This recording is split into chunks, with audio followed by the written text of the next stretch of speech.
I'm Rebecca Snyder. I'm the Executive Director of the Maryland, Delaware, DC Press Association, and I am delighted to welcome you to our second session of our Need to Know webinar series. And today we have Joy Mayer from the Trusting News organization, and she's going to discuss how you can create election coverage that's trusted, which is pretty critical in our world right now. I'll just direct you to our website to note the next webinars in the series. On September 30th and October 1st, we're going to have campaign finance. So you'll see sessions specifically for Maryland, for Delaware, and the District of Columbia. And then we will be making sense of polls on October 7th with my Leah Cromer of the Goucher poll. So she'll explain. She's great. She is terrific. I'm super excited about that. Yeah, she's a sort of a regular guest on our shows. Yeah, so I feel like there's a lot that we can learn about the nitty-gritty of analyzing polls and surveys. And then we're going to wrap up the series on October 21st with Susan Canfora of Coastal Point, who will talk to us about interviewing sources on sensitive subjects, which I think will definitely be politics in the world. So I'm going to turn this over to Joy now, and I will monitor the chat. We've got a small group, so feel free to jump in with questions, but I'll also keep an eye on how things are going if you need anything. And so I'm going to mute and turn it over to Joy. Awesome. Thank you so much. I do a lot of training, and I am continually feeling more and more like any time journalists give to learning how to do better journalism is a gift. I know exactly how swamped you guys are and appreciate any attention you're able to give. So I run a project called Trusting News that started in 2016. We work with newsroom partners to study how people decide what news to trust and train journalists in what it looks like to actively earn trust day to day. Trust is a really big concept, and it can be kind of hard to wrap your brain around. And our goal is to show like what actually gets in the way of trust, and on a very specific level, and what any journalist can do no matter your role day to day to inject strategies into your work that demonstrate credibility and don't just hope that trust appears, but instead work hard to show what makes your work worthy of trust. So that's what we're going to talk about today. My partner, Lynn Walsh, is based in San Diego, and she comes from a commercial broadcast investigative background, and I come from a newspaper and academic background. I taught at the Missouri School of Journalism for 12 years before doing this. And our project is based at the American Press Institute and at the Reynolds Journalism Institute, which is based at the Missouri School of Journalism. So we're going to talk today. I'm going to go through 7 quick things, and I mean quick, like 1 slide per thing. We're going to be efficient with your time today. I'm going to talk about 7 things that journalists can do and questions they should be asking that demonstrate the credibility of coverage. We're going to ask, how would readers know that this is credible? What signals are you giving them? And then I'm going to talk about what it looks like to defend your work and how journalists can not just hope that complaints go away and not just wish that people understood their work, but actually like use engagement strategies to defend your work. So a few quick research points for you. We know that 79% of Americans have never talked to a local journalist. They don't know any. And that number goes up. The number of people who have never talked to a local journalist goes up the less white, rich, and educated somebody is, and old. So the younger, the less money you make, and then the more diverse your background is, the less likely you are to ever to have talked to a local journalist. So they're not giving us the automatic benefit of the doubt because they don't know us. We're not relatable to them. We know that trust has been slipping since the late 70s. It peaked 3 years after Watergate and has been dropping. There's been a slight uptick in the last year or two, but the situation is not fantastic. And there are big generational divides when it comes to what people trust, and political divides, partisan divides, of course.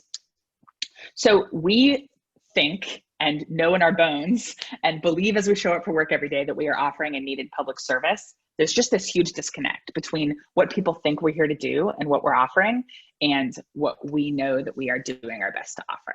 So when people don't understand what journalists do, they are assuming the worst possible explanation often.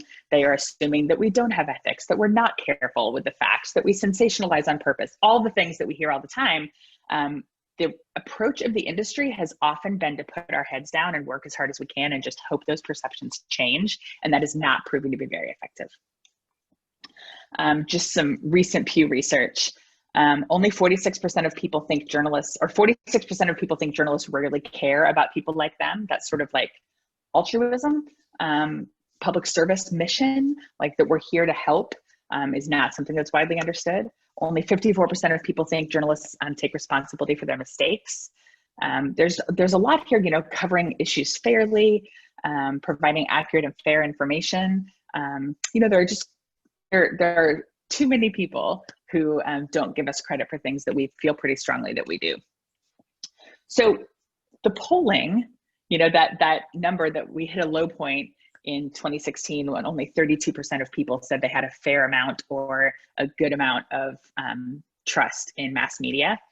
And that's super frustrating, but that includes everything. And a lot of what we do at Trusting News is about differentiating ourselves from this idea of the media, because we are part of the mass media, but we're probably not what people are thinking of when they answer questions about how much they trust the media, right? Most people, when they hear that I work in it, the field of trust in journalism, their minds go straight to like national cable TV, and they're not stopping to think about how different local journalism is. We know that trust is higher in local journalism than it is in national, but when it comes to political coverage, the trickle-down effect of the national narrative around media and trust in news is absolutely affecting perceptions of local news as well. And so what we're going to talk about are ways to show what makes your work credible, not defend the whole industry.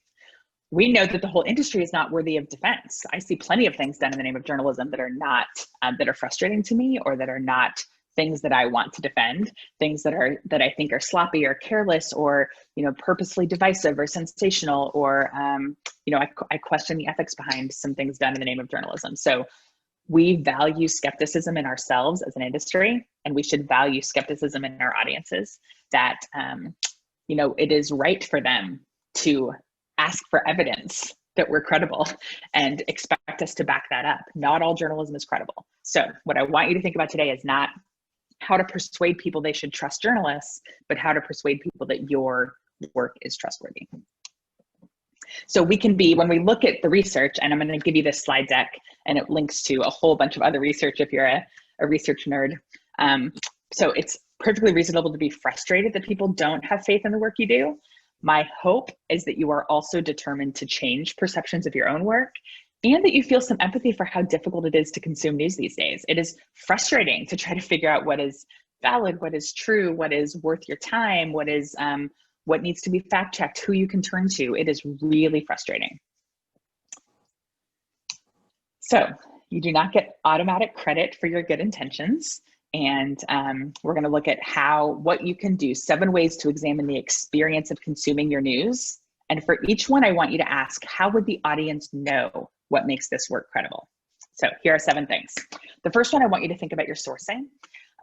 Who do you rely on for information? Why are you sure that it's true? I'm glad to hear you mention polls, that you're going to be looking more at polls. That's a big one, which, it's so valid to be frustrated by polling and how polls are reported on and not knowing what to believe because they seem to contradict each other. Where is our transparency about why we trust the information we're passing on? This is an example of a box. One of our newsroom partners, the San Francisco Chronicle, has started to put boxes in the middle of stories. They actually show up condensed first, and then you click to expand and see the whole thing. But it'll often be background information. Here's a story about Rudy Giuliani, and we've been looking into it for this amount of time. We filed freedom of information requests. We spoke to dozens of people. Here's why some of them are we allowed to remain unnamed, and how you can read more about when we do that. So it's an opportunity within a story to explain what makes that, why you can trust that this story was thoughtfully and responsibly reported. I invite you to think about the goals and process behind your work and why you're covering things. When we talk to news consumers about trust, one of the biggest questions they have is what makes news? How do you decide what to trust? And journalists don't actually talk about that very much. Partly because it's not an exact science. It's not like we have a a rubric or an algorithm that determines when something is worthy of coverage, right? It often depends which editor's on duty and who called in sick and what strikes our fancy and what we feel like we've already covered enough of. We're just not very transparent about that. We don't talk about it very much. So this is an example from the PA Post, part of WITF.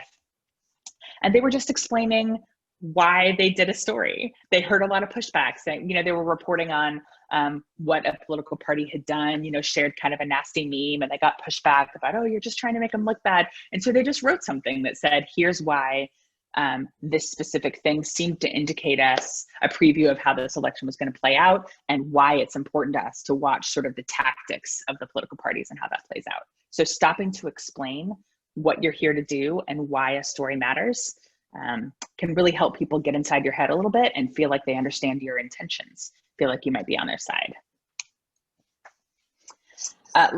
Let's talk about bias and fairness, which is, of course, something that comes up a lot with political coverage. This is kind of an extreme example, but it's a really interesting one from our partners at the Atlanta Journal-Constitution. They actually, during the impeachment, made a big point to do the front page exactly the same way when for the House verdict and the Senate verdict. And so if you look on the right, there's a box down between the two stories that says, to ensure our impeachment coverage continues to be balanced, we use the same format here. And then actually on the front page for the second time around, they showed a picture of how they handled it the first time around. Other newsroom partners have done things like, write a story about how they're going to handle presidential rallies when they come to town. We will handle it this way no matter who the candidate is. And then they can link back to that each time they do it, just to show that they've worked hard to be consistent. This is, obviously such a huge concern on the part of the public, and we assume that people recognize that we work to be fair and that we work to give, to be thoughtful and consistent in how we cover multiple perspectives or multiple parties or different sides of an issue. But people don't automatically know this. And, very often we don't have, when people say you're biased, fake news, we don't have a counter narrative. We're not there to say, actually, here's what we can point to back up the fact. There's evidence of the fact that we're working hard to be fair.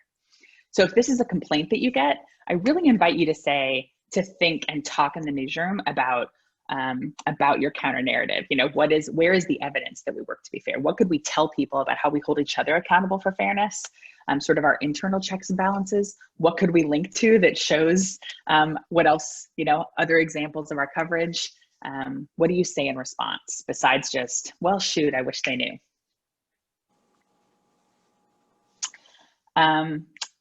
Ethics in general are something that often live on a About Us page where we link to our ethics policies and nobody ever looks. In some newsrooms, they're not public at all. But if we do publish ethics policies, a lot of times they're not something we really draw attention to or talk about very often.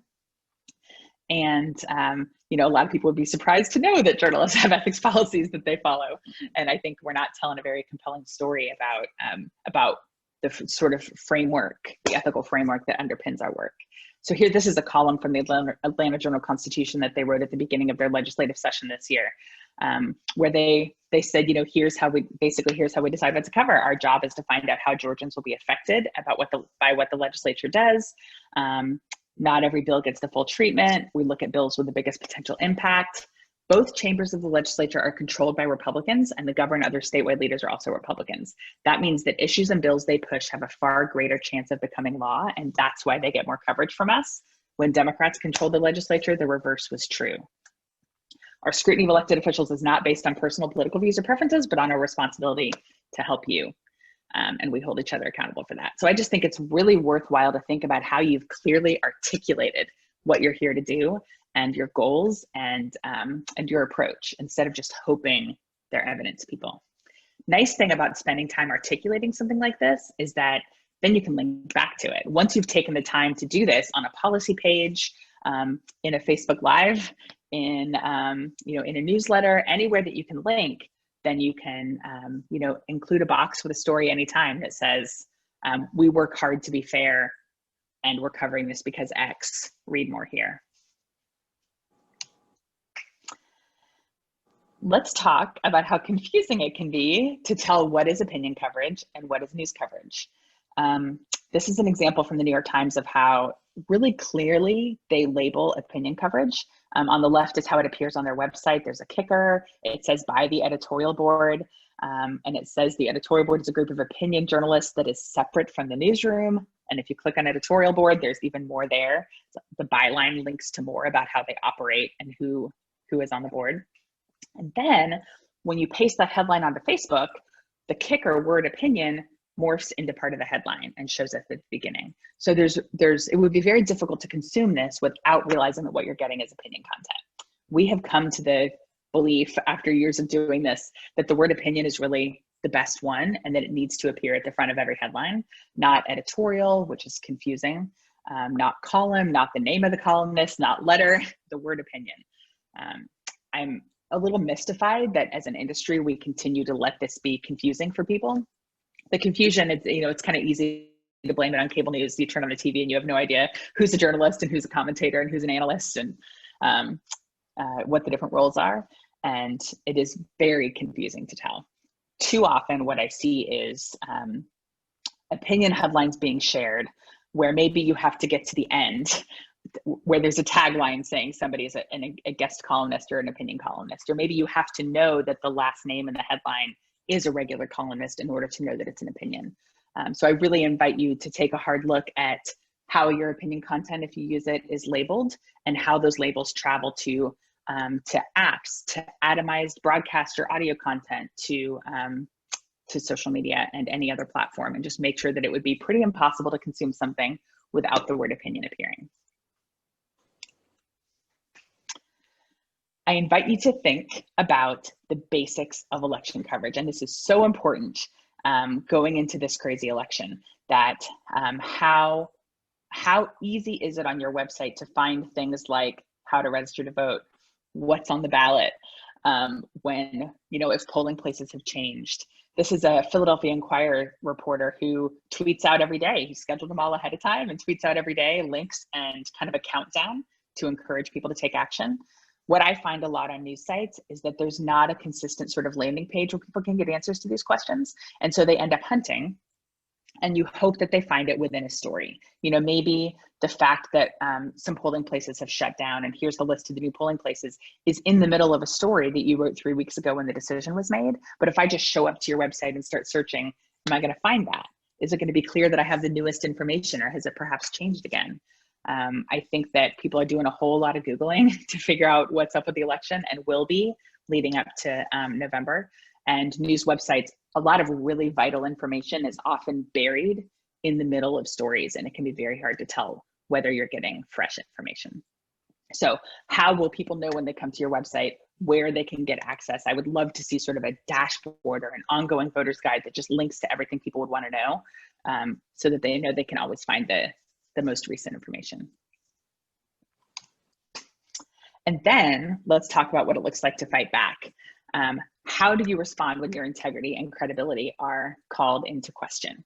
A lot of newsrooms are not, take sort of a hang back approach and, don't even read comments or questions that when they come in, or don't take time to thoughtfully answer, wish that the misperceptions about journalism would go away. And we really believe firmly and have seen a lot of evidence that that is counterproductive. So here's just an example from our news partners at WCPO in Cincinnati. They got a couple questions from a viewer saying, they were doing sort of a Reddit style AMA thread on Facebook where the news director, Mike, said, I'll be here for an hour. We'd love to know what questions you have about our operation and how we could better earn your trust. And somebody says, are your stories straight off the AP, or do you fact check them? Mike gives one stab at an answer, but it was not enough. He said, we don't have the ability to fact check stories that come from our news partners. We look to them for national and international stories. I hope that helps. Janet says, oh, it sure does explain things. You just throw things out there. You just follow the sheep, right? Super typical. The fact that you don't fact check anything is very scary. So he comes back in and takes another stab at it. We do fact check local stories, which is what our newsroom does. We have an entire team of journalists. We focus our local journalists on what's happening here. So one thing I want you to think about is Janet is probably not persuadable.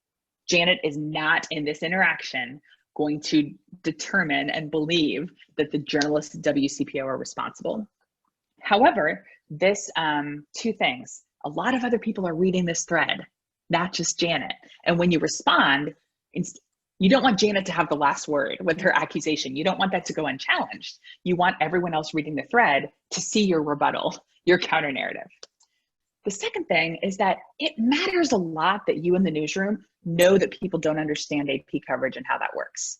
That matters because we don't talk about it. We often don't talk about content we don't produce. It's just like this separate thing that happens. But from the perspective of the public, it's all one product. We're choosing to pass it on to them. We believe it's credible, and yet we don't explain it.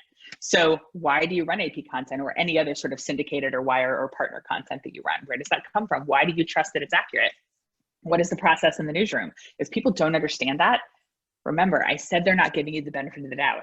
Actually, they're assuming the worst possible explanation, which is that coverage is biased. You don't even care what's there. You're not even checking it. That probably represents a whole lot of perceptions about how careful you are with coverage in general. So you want to know what people think, and you want to be part of the conversation. So let's talk about more questions like this and how you can respond to complaints and questions that you get a lot. Remember, as you respond, that trust is multidimensional, and we like to think of it in terms of head and heart. The head part is what we call cognitive trust, which is the facts. Man, do journalists love facts. I will overwhelm you with facts about what makes my work credible. We sourced it in these ways. We have these processes. We have these ethics policies. I'm going to talk at you until I persuade you that the facts don't lie and that we are credible journalists. The challenge for journalists is that trust also has affective dimensions, which means people have to feel like you're trustworthy. They have to believe that you're on their side, that you have good intentions, that you operate with integrity, that you have good ethics, that you are good humans. And that is not something that journalists typically invest much in. So there's sort of a customer service aspect to it. Like, do I feel heard? Do I feel understood? Do I feel like you want to help solve my problems or meet my information needs? So just think about that when you think about engagement and strategies for defending your work, that it needs to be offered in a way that makes people, leaves people feeling like you are trustworthy, not just believing and thinking that you are trustworthy. So we talk a lot about the tone of responding to comments and complaints. And we'll look at some examples of comments because they're public and I think they're really important, but this goes whether we all have experience answering the phone to angry people or responding to emails. And we're gonna talk about what we really encourage newsrooms to do is try to increase the efficiency of your engagement. If you're gonna take time to answer an email or to think about how to respond to an angry voicemail, try to get more bang for your buck with that. Make a social post that says, we know people have these questions, or we got this question from a reader, here's our answer. Save it in a Slack channel or a Google Doc so that other people in the newsroom can get to it and access it later. Think about what you could put in a newsletter saying, questions from the audience and share those out so that your time is well spent and so that you increase the efficiency of that time by sharing it with more people. So don't be afraid to defend your work, but do respond in a way that doesn't just immediately show defensiveness and get people's hackles up. I like to say that it's a good idea to have people who actually like people in charge of your engagement strategy, because some journalists are just, don't have personalities that naturally would lend themselves to kind of build bridges and build understanding. So here's an example from Mike at WCPO, when they were accused of sort of liberal media, fake news. Acknowledge how complicated the landscape is. There certainly is a lot of partisan information out there. We try hard to report across the spectrum. If you have specific ways you think we've fallen short, please email me. Our goal is to bring about healthy conversation. It's a counter narrative to say, you're right, it's confusing, it can be rotten, we're here to do this, and we invite your feedback. It's interesting to me how many newsrooms still do not have a strategy around going through comments and validating good conversation, liking comments, answering questions when they come up about the reporting, deleting comments that are hateful or ruining the experience for everybody else, and taking questions back to reporters when people have further questions about the story so that they can jump in and answer them. There's a public conversation happening about our work, and often we're not present in that conversation. So one way that I like to talk about comments is think of it as if you're hosting a party. Something that journalists do a lot is, picture actually hosting a party at your house back when we did that. So imagine turning on the lights, turning on the music, stocking the bar, putting out the food, throwing open the front door, and then walking away, inviting anybody in and hoping they're all on their best behavior and hoping nothing gets broken and that people leave happy. It's not practical. It would never work. As a party host, you welcome people, you introduce them to each other, you refill the food when it goes low, you change the music. If someone starts to get difficult or abrasive or is disruptive, you redirect them to another conversation. Maybe you brew them a cup of coffee if they've had too much to drink. Eventually you ask them to leave because you don't want one jerk to ruin the party for everybody else. Joy. Yeah. Joy, I hate to leave the party early, but I do need to run. No problem. Thank you very much. This was very informative. I appreciate it. You bet. All right. Thank you, guys. So a lot of times journalists feel like their community is made up of jerks. Their party contains only jerks because they're very loud. But really it's on us. If a jerk shows up to the party and dominates everyone's perception and impression of how the party is going, that is our fault as the host. Also, if a jerk shows up and starts spreading rumors about somebody or attacking you, you don't have to take it. It's your party. So we believe really strongly in having a comment policy and linking to it and using it. I like to leave comments that say things like, we know you value civility and we do too. That's why our comment policy prohibits attacks of this nature. We've deleted some comments that violate the rules. Thank you so much to those of you who are following the guidelines and linking to the policy. Just show that you're being consistent and thoughtful in how you delete and manage comments. And then have your talking points ready, your counter narratives to explain the credibility of your work and what makes the accusations not true. So here are some examples. The Day is one of our newsroom partners in newsroom in Connecticut. They ran a letter to the editor that was critical of their coverage, and the editorial page editor left a comment under that letter that said, we will match our reporting on the military and veterans with any newspaper, but we can't cover any event. Here is why we chose not to cover this event. I just love this very simple example because it corrects the record. They're obviously inviting feedback and giving a platform to somebody who wants to criticize their choices. That's valid. You want people to be invested in your decision, but you should be on the record as well, saying, actually, this is what went into our decision. Thanks for the feedback.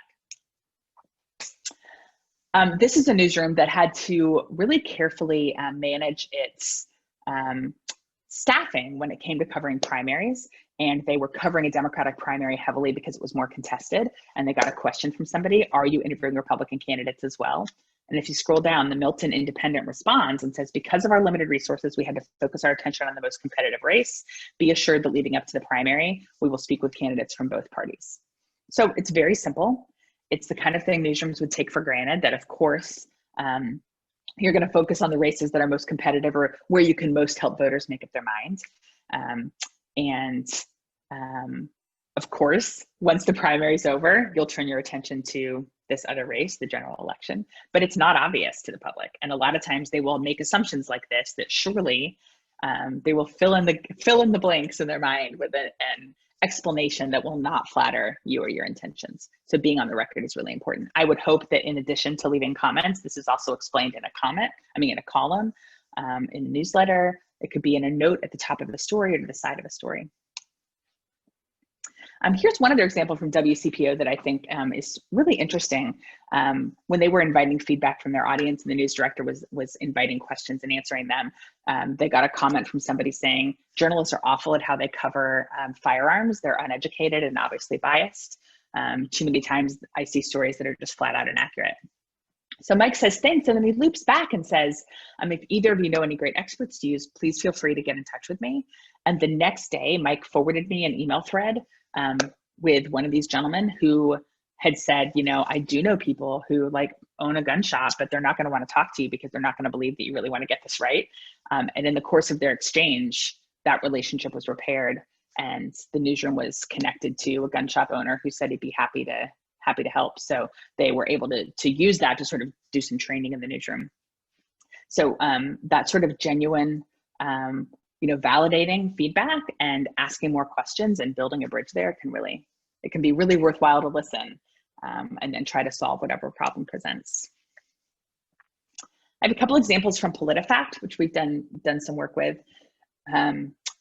They do a lot at PolitiFact to try to tell the story of how they fact check across parties and across ideologies. And this is an example of how when they posted fact checking that involved a poll that was seen as flattering to an idea that Nancy Pelosi was putting forth, the first comment under the post, they were ready to just leave another comment and said, we go out of our way to seek varying polls with different funding so we can consider every angle. And here's the link to how we decide what to fact check and how we decide what information to trust when we fact check.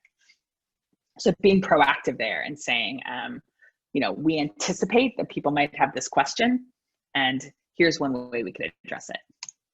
And a couple weeks ago, their editor, Angie Holan, and her, during their Republican National Convention, her newsletter included this section that said, I'm getting questions from readers about where our fact checking is of the Democrats. Their convention had happened the week before. It's rounded up in one link. Last week, our team worked nights to fact check Democrats. This week, it's the Republicans. If you see something, we're committed to fact checking both parties. We're independent and nonpartisan. If you see something we missed, please send me an email. And then, you seem to fact check Republicans more than Democrats. Are you biased? And she addresses it head on. We fact check to inform readers. We hold everyone accountable to the same basic set of standards.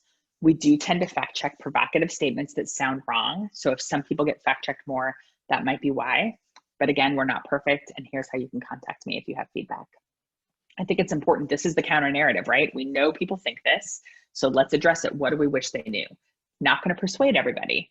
And that's not really the point. Some people are not persuadable, but for people who genuinely want a healthy, responsible information diet, this can be a really good way to sort of be on the record and give them information so that they can keep that in mind as they process what you're sharing with them.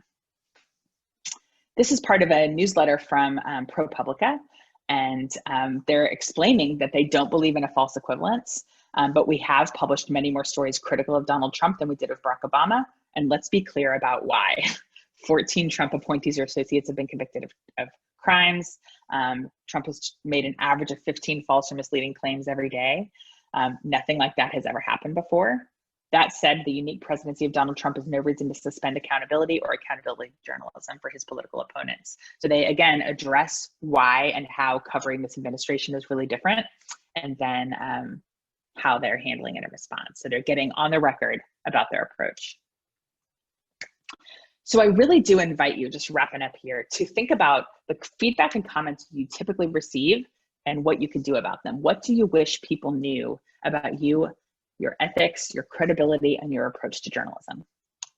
We talk about taking assumptions and turning them into information gaps about journalism. Take the feedback and reframe them as things you could do, things you wish people knew, questions you could answer about how journalism operates. So here are some sample assumptions. That journalists have a bias against President Trump because they run opinion content in favor of Joe Biden. That bias leads them to only cover negative stories about President Trump. The newspaper is one-sided because it covers stories about legislation focused on minority groups, homelessness, and police accountability. Progressive issues get coverage, and some people perceive coverage of those issues as having a bias. The newspaper is making money by airing a lot of political or divisive content. The news organization wants Democrats to win because they're part of the liberal media. And then let's take each of those and reframe them as things we wish people knew. Opinion content endorsements are separate from the newsroom and do not influence coverage decisions. People do not know that. And it's not true everywhere. There are some newsrooms where a reporter might also sit on the editorial board. We don't have universal standards here. How do you operate? And have you explained that? Is it obvious? How would readers know? We do not look at stories as negative or positive toward a candidate. We cover what is happening and how people respond across the board. We cover legislation so you know what might be changing in your own life. We make money from advertisements. Here's how we're funded. Man, do people have a lot of questions about how journalism is funded. And we don't talk about it all that much. How does advertising money or subscription money or donation money or membership money affect what happens in the newsroom? And if it doesn't, are you clear about that? Why do you need community support? Has the pandemic affected your newsroom budget? You know, so many things that people assume about how money does or does not influence news coverage, and we're not usually there on the record clearing that up. And we leave our political beliefs out of the newsroom, and as a group, hold one another accountable to be fair. That is not something people give us credit for automatically, and it's not something we talk about very much. So what we really believe newsrooms should do is build transparency and credibility elements into your work. It might be, we have research that shows that this works. I showed you that box from the San Francisco Chronicle. We have a lot more examples of what that can look like to say, here's why we're doing this story, how we're doing this story. And when we've partnered with academic researchers at the Center for Media Engagement to test this, perceptions of the credibility of the news organization go up when this type of information is present. The ratings of, with this newsletter test that we did, the ratings of how people feel about whether the news organization is reputable, informative, credible, has integrity, fair. 11 out of 12 attributes were higher when that information was present. So we invite you to think about where in your product these messages can go, in print, on air. It works really well on air, actually, because there tends to be sort of a more informal tone. And, you know, way to say, like, here's something we would like you to know about how we reported this story. But that informal tone often carries through well to social posts. Add an extra sentence that says, we were careful in this story to do X, or here's a decision we made when reporting this story. In comments, in newsletters, those often also lend themselves to a nice informal tone. Editor's notes at the tops of stories or packages or landing pages, and then separate sort of behind the scenes columns or explainers or FAQs.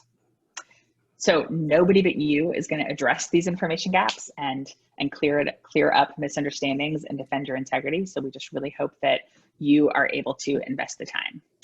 If you would like to hear more, we have a ton of examples, and we're happy to help point you to things that would help, or talk to you more one-on-one about what this could look like in your newsroom.